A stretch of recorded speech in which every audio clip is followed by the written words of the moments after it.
In the early 20th century, a wave of resistance erupted across German East Africa, a rebellion that would shake colonial authority and unite diverse communities under a belief much deeper than politics alone. This was the Maji Maji rebellion, where spiritual conviction and anti-colonial rage fused into one powerful uprising. By 1905, German colonial rule in what is now southern Tanzania was deeply harsh taxation, forced labor on cotton plantations, and brutal enforcement policies disrupted traditional life and threatened local sovereignty. People were driven from subsistence farming to cultivate cotton for export, a crop that offered little benefit to those who worked it and fueled hunger and hardship instead. Amid growing anger, a spiritual medium named Kinjekitile Ngwale emerged among the Matambi people. Claiming possession by a powerful snake spirit called Hongo, he brought a message that would change history. Ngwale claimed he had been chosen to lead his people out of colonial oppression, but he didn't offer politics, he offered faith. He gave them Maji, sacred water, believed to protect them from German bullets, turning them into harmless water. The power of the Magi belief was not just in its promise of invulnerability. It became a unifying force that brought together peoples who had long lived separately.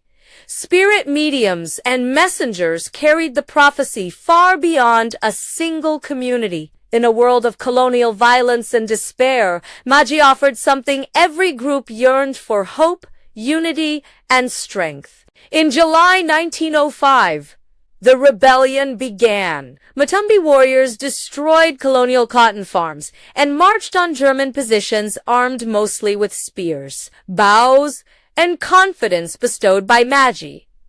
But facing machine guns and artillery, defenses organized by Germans proved too strong. Despite their courage and numbers, the rebels suffered devastating losses. The rebellion was more than war. It was ideological and spiritual. Maji wasn't just water. It symbolized resistance against a system that had stripped people of their land, culture, labor, and dignity. For many, Maji represented ancestral protection, divine empowerment, and a return to autonomy. For others, it linked age-old spiritual beliefs with a modern struggle against colonial domination. German forces responded with ruthless force. Villages were burned, crops destroyed, and famine was used as a weapon. By the time the uprising ended in 1907, tens of thousands had perished, many from starvation and disease, not just battle. Estimates show African casualties numbering in the tens of thousands, far eclipsing the relatively few German losses. The cost of resistance was catastrophic.